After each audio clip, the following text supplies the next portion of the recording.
Welcome back everyone. Nandito na naman ang ating luto serye sa buwan ng Ramadan. So meron akong 4 na breast dyan. Nalinis o nahugasan ko na yan at tinusok-tusok ko lang siya ng stick. Kasi kailangan siyang ganyanin para manuot yung lasa at i-dry ko konti. Nang ganun. Basta. At sa isang bowl, dyan tayo maglagay ng mga salsa para sa pang-marinate natin sa chicken. So, naglagay lang ako ng 1 kutsara yogurt, asin konti, tapos paminta at Italian herbs.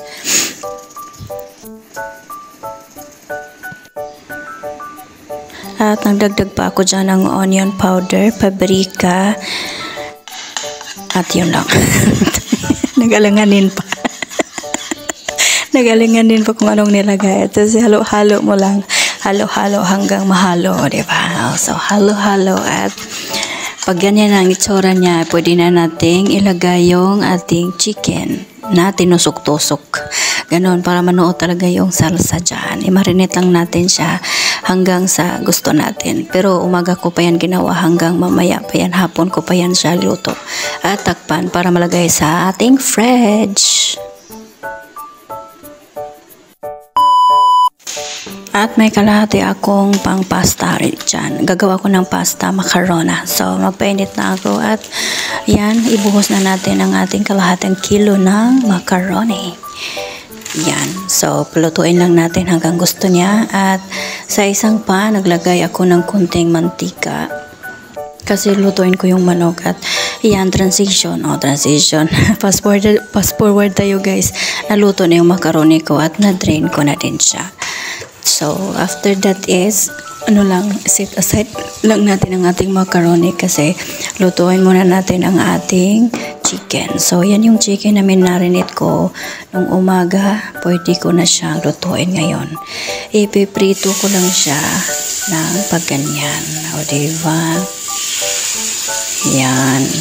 So, ganyan lang ang pagprito ko guys sa mahinang apoy para naman hindi masunog siya ng mabilisan tas maluto yung ilalim kasi parang makapal yung breast na yan hindi ko na hiniwa-hiwa kasi gusto ng amo ko na buong breast talaga, o diba? So, ganyan lang at balibilig ta rin hanggang sa makuha mo yung gusto mong luto niya. Pero ang gusto ng amo ko is well done talaga. Ayaw nila yung parang namumutla pa yung manok or parang may pa ba, something hindi pa luto, ganun. Kasi feeling siguro nila lilipad pa to. Hindi pa tapos ang pagkaluto. Gusto talaga nila yung lutong-luto, o diba? Tapos, yan, pag ganyan lang, kunting lang talaga, mahinang apoy lang talaga para hindi siya masunog. At hindi mo siya titigilan sa kakabalig-baligtad para pantay naman yung pagkaluto niya. So, medyo okay naman na yung mga gilid-gilid na lang. Medyo tinayaw ko kasi hindi siya na parang na golden brown, o diba? So, kahit sa mga gilid-gilid at tapos na yan, pwede ko na siyang ilagay sa ibang lagayan. Set aside ko muna yan kasi maya-maya ko pa yan ipi-plating. May final plating tayo dyan. O, diba? Ganyan na siya. Takpan lang natin. At sa isang kaldero, gumamit ako talaga ng kaldero para hindi ako mahirapan sa paghalo-halo. Kasi may hawak pa akong cellphone para maka-video, diba? So, naglagay ko ng butter at saka mantika dyan. Ayan, kunting mantika lang siya para hindi lang masunog yung butter natin. At naglagay na ako ng tomato paste. Ayan, mga 2 kutsara yan ng tomato paste. Tapos, nilagyan ko ng Maggi at garlic powder. Tapos, asin konti. At nilagyan ko din ng Italian herbs. Ayan, Italian herbs yung nilagay ko. Tapos, ayan lang. At yung tubig na yan, tubig yan doon sa nilaga kong macaroni. Yun yung gamit ko para may lasa pa rin siya. At after sa tubig ay nilagyan ko na siya ng cooking cream. Yun. Para hindi siya pulang-pula. At nagdagdag pa ako ng 1 kutsarang cheese. Yan. Creamy talaga to guys kasi ang dami tong mga ilalagay kong cheese, tapos meron pang mozzarella cheese. Ayan, ilalagay ko pa yan siya para talagang creamy ang ating pasta. O diba? Pasta talaga ang paborito ng mga amo ko. Bahala na wala silang kanin basta may pasta. Yun yung pinaka bet nila sa mga pagkain.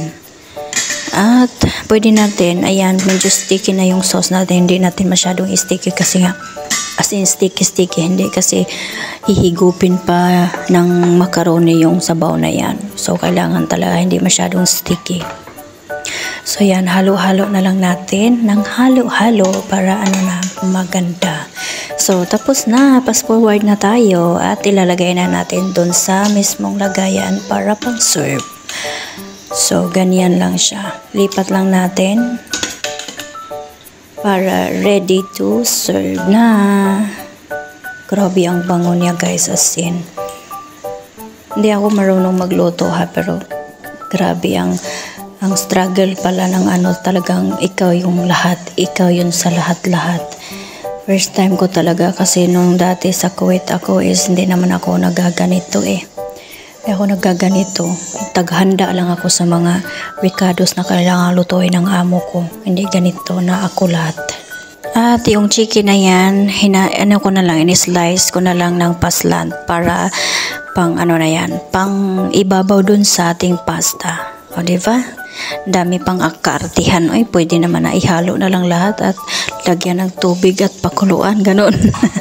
Daming arte-arte ng mga amo ko. Ay, pwede naman dire-diretso na lang. Pero ito na naman yung kalukuhan niya. O, diba? Pagbigyan pang buntis. Ayan. Kasi yan ang trip niya. So, ganyan lang siya. Ilagay mo lang sa ibabaw ng pasta. Ito na yung final na plating. O, diba? Ganyan lang siya, ipaibabaw mo lang sa pasta. Ang dami pang arti-arti. Uy, Diyos ko, Lord, tabang. So, yan naman yung maliit na kaldero. Dalawa yan guys, kasi yung isa, yan, malaki is para dito sa loob. At yung maliit is para doon sa maniho at saka sa lolo. So, yun lang guys. Thank you for watching. Bye!